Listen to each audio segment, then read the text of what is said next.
menyebarkan tausiah secara berdampingan di depan mimbar dakwah. Lantas bagaimana dengan kisah si kembar Ana dan Ano yang juga terpanggil menjadi kori karena doa sang ibu saat mereka masih berada di dalam kandungan?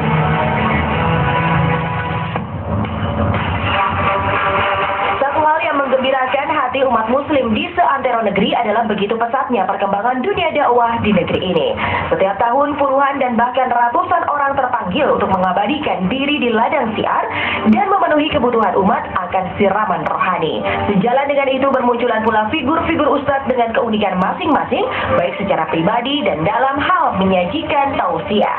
Dari Tanah Sumedang muncul dua sosok saudara kembar yang terpanggil untuk mensiarkan ajaran agama secara bersama-sama. Mau perkenalkan, kami ini dai kembar. Saya kakaknya, yang ini adanya. Kalau nama panggilan saya AA, kalau yang ini Dede. Ya, kalau nama aslinya saya adalah Adi-Adi, yang sebelahnya Edi-Adi. Kalau ceramah pertama kali saya ketika masih kuliah, ya sekitar waktu masih SMA, saya masih tahun berapa ya itu sebelum tahun berapa ya, sekitar tahun 1997 lah.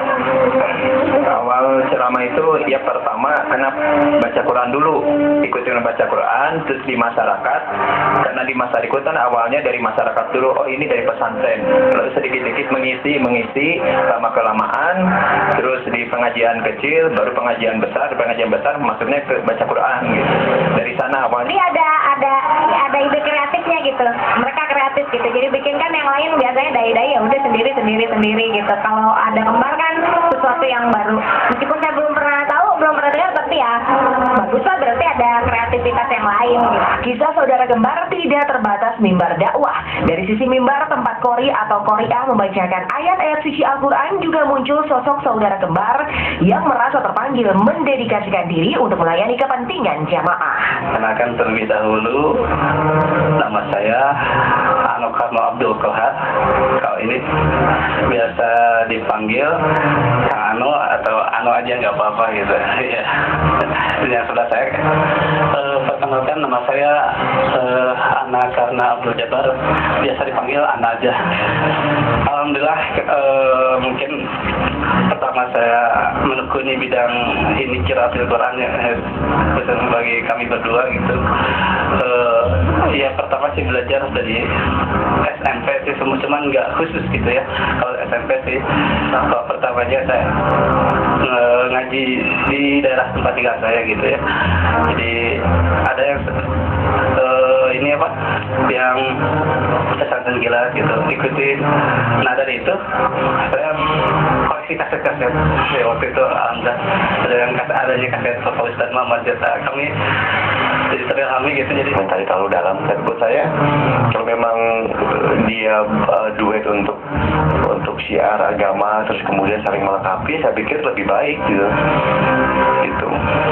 Menarik untuk disimak bagaimana dua saudara kembar ini maju bersama-sama di jalur yang sama pula. Semula Ustadz Adi-Adi dan Ustadz Edi-Adi tampil dengan peran berbeda.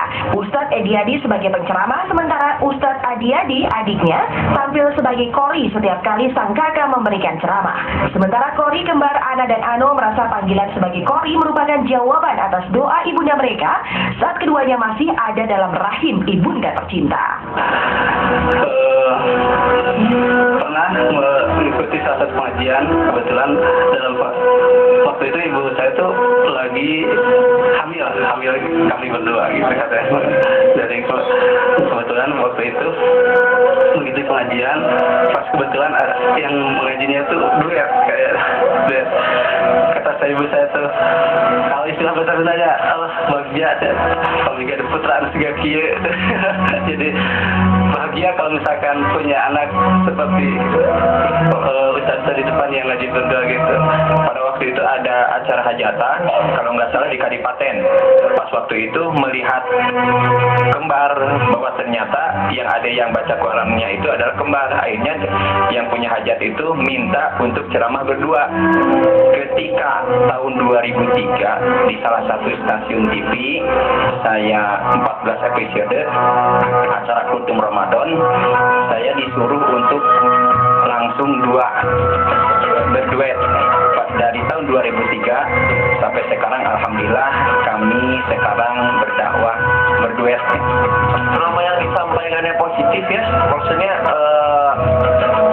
ya nggak apa-apa gitu, maksudnya yang disampaikan oleh dari Ustadz segala macam itu bisa membawa manfaat buat kita, ya semakin banyak semakin bagus ya.